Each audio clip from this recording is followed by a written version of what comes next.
আসসালামু আলাইকুম রহমতুল্লাহ। আমার কথা শুনবার জন্য আপনাদেরকে স্বাগত জানাই।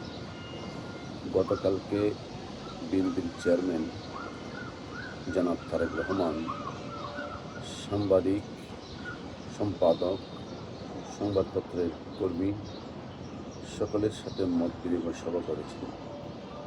সেখানে তিনি স্পষ্ট ভাষায় বলেছিলেন যে প্লিজ মাননীয় শব্দটা ব্যবহার করবেন না। তিনি সাংবাদিক সম্মেলনে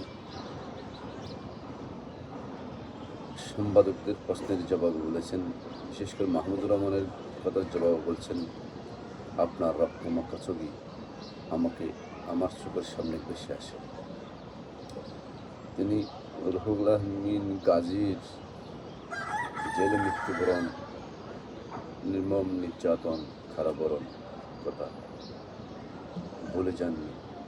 তিনি বলে যাননি ৬০ লক্ষ নেতাকর্মীদের জেল, জুলুম, নির্যাতন, গুম, খুনের কথা তিনি বলে যাননি।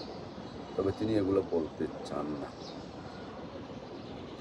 তিনি দেশকে এগিয়ে নিতে, দেশকে সামনের দিকে এগিয়ে নিতে তিনি বলেছেন যে আমার এক পাশে ৩০শে মে ১৯৮১ সালের একটা জানাজা, অন্য পাশে ২০২৫-এর ৩১শে ডিসেম্বর দেশনেত্রী বেগম খালেদা জিয়ার জানাজা, অন্য সামনে ২০২৪ সালে ৫ই আগস্টের গণঅভ্যুত্থান। এই তিনটা বিষয়ই আমাকে সবসময় আমার চেতনার মধ্যে, ধ্যানের মধ্যে তিনটা বিষয় কাজ করে। এই তিনটা বিষয়ের যদি আপনি আলোচনা করেন, আপনার বিএনপির ভারপ্রাপ্ত চেয়ারম্যান জনাব তারেক রহমানের পিতা জাতীয়তাবাদী আদর্শের জনক শহীদ প্রেসিডেন্ট জিয়াউর রহমানের, তার সততা, ন্যায়পরায়ণতা, তার কর্মবীরতা, দেশপ্রেম তাকে দিয়েছিলেন বিশাল এক জানাজার মাধ্যমে তাকে বিদায় জানিয়েছিলেন।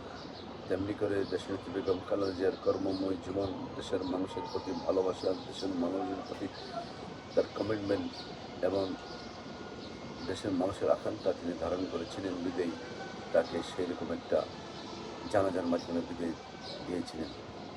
আর পক্ষান্তরে ১৫-১৭ বছর ফ্যাসিবাদের কারণে শেখ হাসিনাকে গতিচ্যুত করে পালাতে হয়েছিল, সেটাই অন্যতম মুখ্য বিষয়। অতএব